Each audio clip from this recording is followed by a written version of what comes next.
NSC यानी national stock exchange पर कितने इंडेक्स हैं पता है आपको? गेस कीजिए, हम बताएं। यहाँ सिर्फ इक्विटी की बात हो रही है, ओके। तो इक्विटी में ब्रॉड मार्केट इंडाइसेस के तहत एनएससी पर 19 इंडेक्स है। ब्रॉड मार्केट इंडाइसेस का मतलब है ऐसे इंडेक्स जो पूरे शेयर बाजार की एक बड़ी तस्वीर दिखाते हैं। ये इंडेक्स अलग अलग सेक्टर्स और कंपनियों को मिलाकर बनाए जाते हैं ताकि पूरे मार्केट का परफॉर्मेंस समझा जा सके। चलिए अब आप ज़रा कमेंट करके बताइए कि कुछ ब्रॉड इंडाइसेस के नाम अगर आपको पता हो तो लिखिए। तो हम बता रहे थे कि ब्रॉड मार्केट इंडाइसेस के तहत 19 इंडेक्स है, सेक्टोरल के तहत 20, थीमेटिक में 41, स्ट्रैटेजी के तहत 45। स्ट्रैटेजी वही होती है जिसके ऊपर स्मार्ट बीटा फंड्स आपको दिखाई देते हैं, जैसे कि वोलेटिलिटी, मोमेंटम वगैरह वगैरह। तो कुल मिलाकर फिलहाल है 19 + 20 + 41 + 45 = 125, 125। इस नंबर को याद थोड़ा यहाँ रखिएगा भी। दूसरी बात, हमारे देश में फिलहाल 43 फंड हाउसेज हैं जो या तो इन इंडेक्स पर आधारित फंड्स ला चुकी हैं या फिर लेकर आएंगी। तो अगर सभी फंड हाउस ने सभी इंडेक्स पर एक एक फंड लॉन्च कर दिया तो कुल कितनी स्कीम्स हो गई बाजार में? 5375। और वो वक्त दूर नहीं है जब आपको इतने बड़े नंबर में से अपने पोर्टफोलियो के लिए कुछ फंड्स चुनने होंगे। कैसे करेंगे आप? अगर आपके पास वो जानकारी नहीं है जो मैं अभी आपको देने वाली हूं तो ज़रा गौर से सुनिएगा एंड तक। देखिए, पैसिव या इंडेक्स फंड चुनते वक्त सबसे पहले ये तय करें कि आप स्ट्रैटेजिक अप्रोच के तहत फंड ले रहे हैं या फिर टैक्टिकल निवेश के लिए। स्ट्रैटेजिक अप्रोच लंबी अवधि के लिए निवेश करने का तरीका है जहां पहले से तय होता है कि पैसे कहां और कैसे लगाना है। इसमें धैर्य और अनुशासन यानी कि पेशेंस और डिसिप्लिन चाहिए, क्योंकि इसमें बार बार बड़े बदलाव नहीं किए जाते हैं। इसे सेट एंड फॉरगेट अप्रोच भी कह सकते हैं, यानी एक बार सही एसेट एलोकेशन कर लिया और फिर उसी पर टिके रहे। तो इसमें आप ब्रॉड मार्केट इंडाइसेस के फंड्स चेक करेंगे। वहाँ पर रिस्क लेने के हिसाब से मिड कैप 100, मिड कैप 50 या स्मॉल कैप 250 या माइक्रो कैप आप चेक करेंगे। लार्ज कैप में प्लेन निफ्टी 50, निफ्टी 100 के साथ साथ आप स्मार्ट बीटा फंड भी एक्सप्लोर कर सकते हैं।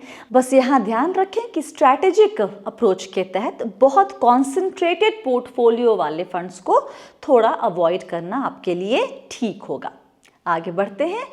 दूसरी तरफ है टैक्टिकल अप्रोच। इसमें आप मार्केट के मूवमेंट के हिसाब से बदलाव करते हैं। ये थोड़ा सा फ्लेक्सिबल होता है और आपको यहाँ पर तेज़ी से सही वक्त पर फैसले लेने पड़ते हैं। इसका मकसद शॉर्ट टर्म में ज़्यादा रिटर्न कमाना होता है, लेकिन इसमें रिस्क भी ज़्यादा होता है। तो इसके तहत आप सेक्टोरल और थीमेटिक इंडेक्स पर आधारित फंड्स को देखेंगे या फिर आप स्मार्ट बीटा में भी अगर आपको कोई कॉन्सेंट्रेटेड बेट लेना है तो आप वो एक्सप्लोर कर सकते हैं। अब जब कैटेगरी पता है तो आप फंसेंगे कहाँ? 43 फंड हाउस में से 20 ने तो उस इंडेक्स पर फंड लॉन्च कर ही दिया होगा, तो 20 में से एक कैसे चुने? उसी का जवाब अभी आपको अब मिल जाएगा। आपने सुना होगा ट्रैकिंग एरर और ट्रैकिंग डिफरेंस के बारे में। सुनने में दोनों सेम ही लगता है और बहुत लोग दोनों को एक ही मानते हैं, लेकिन ये बहुत अलग है। और एक बार फ़र्क समझ में आ गया तो आप बस बन जाएंगे खुद ही एक्सपर्ट। जब आप किसी इंडेक्स फंड में निवेश करते हैं तो वो किसी बेंचमार्क इंडेक्स जैसे निफ्टी 50 या सेंसेक्स को फॉलो करता है, लेकिन फंड का रिटर्न हमेशा 100% इंडेक्स से मैच नहीं करता।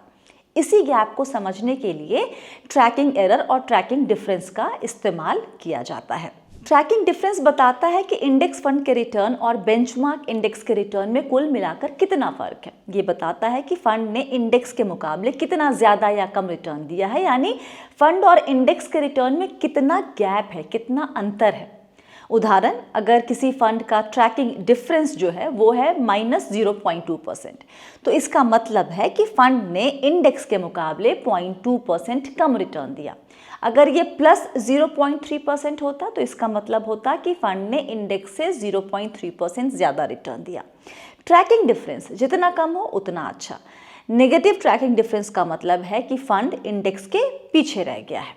अब समझिए ट्रैकिंग एरर को। ट्रैकिंग एरर ये बताता है कि फंड का रिटर्न इंडेक्स के रिटर्न के मुकाबले कितना अस्थिर या उछाल भरा यानी वोलाटाइल है। यहाँ पर स्टैंडर्ड डेविएशन काम आ रहा है, यानी फंड इंडेक्स को कितनी सटीकता से फॉलो कर रहा है। उदाहरण, अगर किसी फंड का ट्रैकिंग एरर 0.5% है तो इसका मतलब है कि फंड का रिटर्न इंडेक्स के रिटर्न से औसतन 0.5% ऊपर नीचे रहता है। ट्रैकिंग एरर ये नहीं बताता कि फंड ने इंडेक्स को बेहतर या खराब परफॉर्म किया, बल्कि ये बताता है कि फंड इंडेक्स के साथ कितना कंसिस्टेंट है, और कंसिस्टेंसी किसको नहीं पसंद। जिंदगी में सारी लड़ाई तो कंसिस्टेंसी ना होने की वजह से ही है। तो सेक्टोरल थीमेटिक फंड्स में आपको हाई ट्रैकिंग एरर देखने को मिलेगा। इंटरनेशनल फंड्स में भी आपको ट्रैकिंग एरर हाई दिख सकता है। अगर आप ये नंबर चेक कर रहे हैं तो याद रखें कि Nifty 50 index fund with a tracking error of 0.2 to 0.5% is considered good. Sectoral thematic में a decent tracking error could range between 1% to 2% annually। इतना याद रखिएगा। तो ये दो अहम मैट्रिक्स आप जरूर देखेंगे अपने लिए फंड चुनते वक्त। कहाँ मिलेंगे आपको ये दोनों मैट्रिक्स? फंड की फैक्ट शीट देखिएगा जो फंड हाउस की वेबसाइट पर होती है।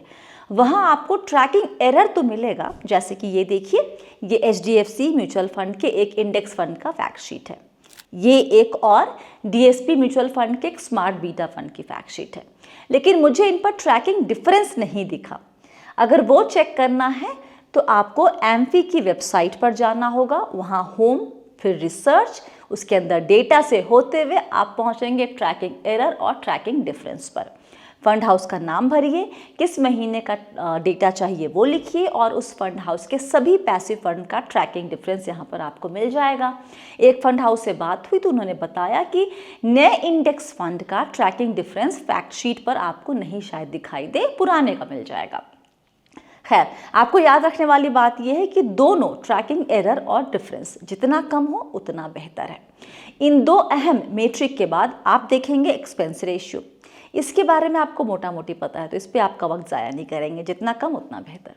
चौथी अहम चीज़ जो आपको देखनी है वो है AUM, यानी एसेट अंडर मैनेजमेंट। मतलब फंड साइज क्या है, मतलब फंड में कितने पैसे हैं।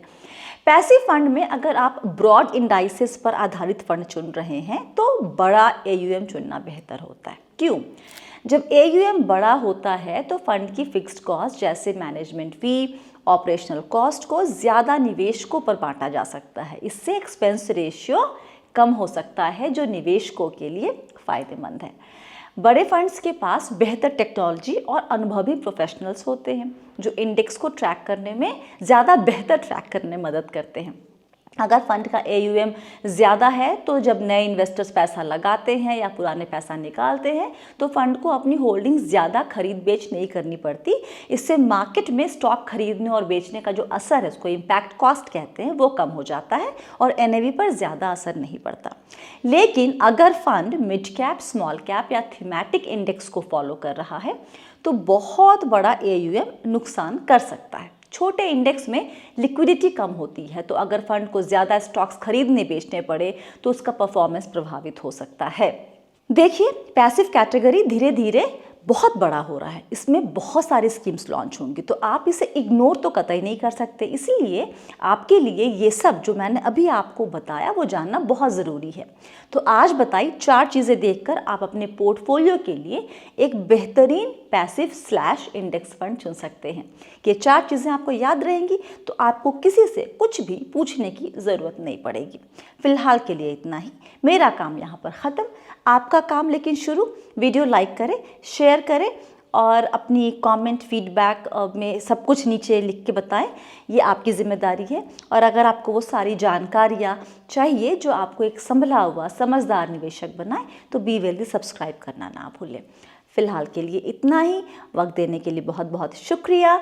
स्क्रीन पर आपको हमारा WhatsApp नंबर और हमारी ईमेल ID और वो दोनों आपको डिस्क्रिप्शन बॉक्स में भी मिल जाएंगे, तो उसका भी इस्तेमाल करें अपनी उलझन को दूर करने के लिए।